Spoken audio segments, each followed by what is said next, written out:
السلام علیکم to all students of O level. آج ہم بات کریں گے مضمون کے ایک ٹاپک پر، اور ہمارا ٹاپک یہ ہے کہ کیا وجوہات ہیں نوجوان اردو اخبارات میں اس طرح سے دلچسپی نہیں لیتے. اس حوالے سے کیمبرج کے ہمارے جو 3 پوائنٹس ہیں وہ میں آپ کو آج بتاؤں گی.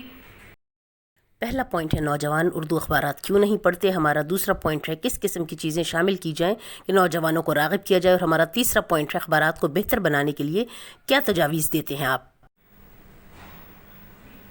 اخبارات پڑھنے کا مقصد یہ تھا کہ دنیا کے حالات و واقعات سے آگاہی حاصل کی جا سکے، لیکن جب رجحان بدلے اور چینلز آئے تو ہر لمحہ خبر سے باخبر رہنے کے بعد لوگوں کے لیے اخبارات کے ساتھ جڑے رہنا مشکل ہو گیا، اور اب انہیں اخبارات کی جگہ ٹیلی ویژن چینل پر سب کچھ مل جاتا ہے. پھر اس کے بعد اگر ہم بات کریں انٹرنیٹ اور موبائل فون کی، تو اس کے آنے کے بعد تو انقلاب آ گیا. اب نوجوان جو ہیں وہ اخبارات کی طرف مائل اس لیے بھی نہیں ہوتے. ایک اور جو فیکٹر جس کی اگر میں بات کروں کہ ان کی پسند کا مواد ہی اس میں موجود نہیں ہوتا، اس لیے وہ اخبارات کی طرف دھیان نہیں دیتے، وہ اخبار پڑھنے میں دلچسپی نہیں لیتے، اور اس کی جگہ پہ موبائل فون ان کے لیے زیادہ کشش کا باعث بن چکا ہوا ہے، کیونکہ ان کی دلچسپی کا سب کچھ اس میں موجود ہے.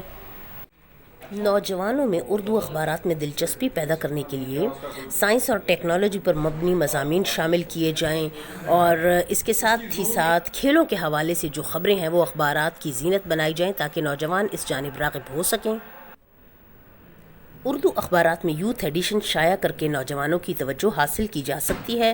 نوجوانوں کی دلچسپی کے لیے بہتر ہے کہ ان کے مسائل اجاگر کر کے ان کو ہائی لائٹ کیا جائے اخبارات میں تاکہ وہ اس جانب مائل ہو سکیں. اس کے علاوہ کوئز مقابلوں پر مبنی صفحات شائع کیے جائیں، اور پھر سب سے بڑھ کر یہ کہ جو ان نوجوانوں کو ملازمتیں فراہم کرنے کے حوالے سے اشتہارات ہیں اور کاؤنسلنگ ہے وہ کی جائے.